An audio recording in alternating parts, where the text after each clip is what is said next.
Bonjour, bonsoir.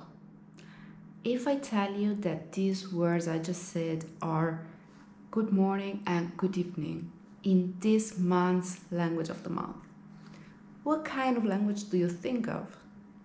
Well, bonjour and bonsoir sound very similar to the Italian buongiorno, buonasera, or the French bonjour, bonsoir.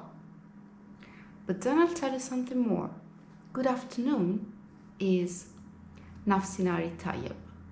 Now that doesn't sound like Italian or French at all. And although my pronunciation is far from perfect, you may have recognized it sounds a little bit more like Arabic. And that's exactly what this month's language of the month is. A mixture of two great Mediterranean influences. Malta is a country made up of 3 islands that lies between Sicily and the northern Africa. So the main influences on the Maltese language are Arabic, or to be more precise, the North African dialects of Arabic, and not just quite Italian, but rather the Sicilian dialect. So this is a very unique and special language, and I had a lot of fun exploring it this month. Let's go on to find out something more about Maltese. But first, who am I and what am I doing here? I'm Federica, and this is my monthly series, A Language a Month. Each month, I'll explore a lesser known, less popular language, and then tell you what I found out about it.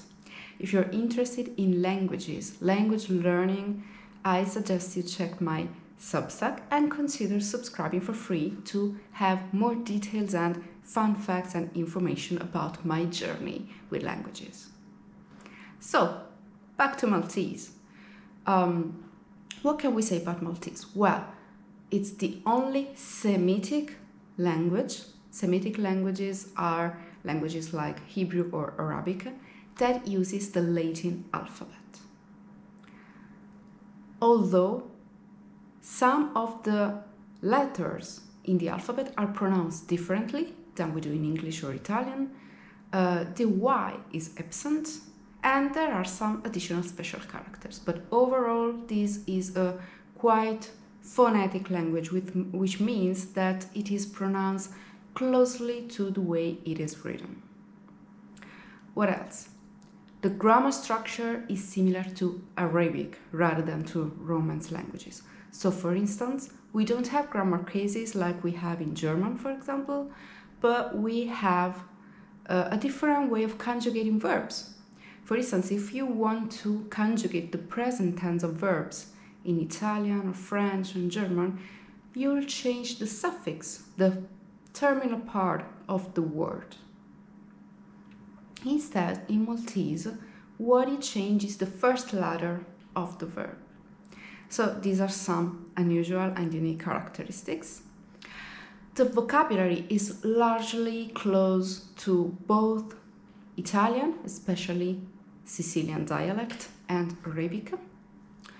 There is a fascinating fact about pronunciation and the way words are written.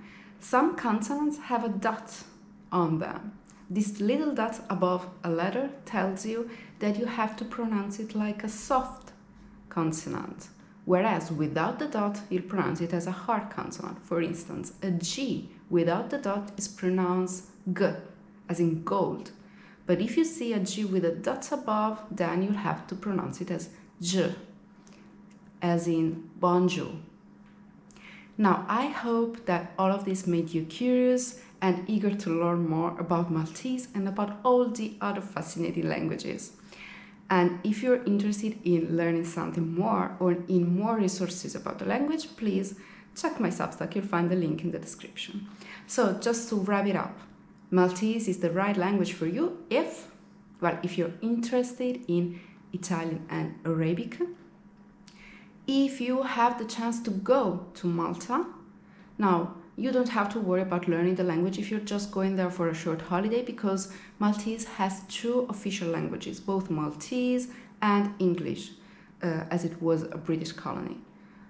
But it's difficult to find many resources online. So if you're interested in learning the language, you should consider moving there for a while, or at least hiring a tutor. And certainly if you're up for a challenge. See you next month for another fascinating learning journey.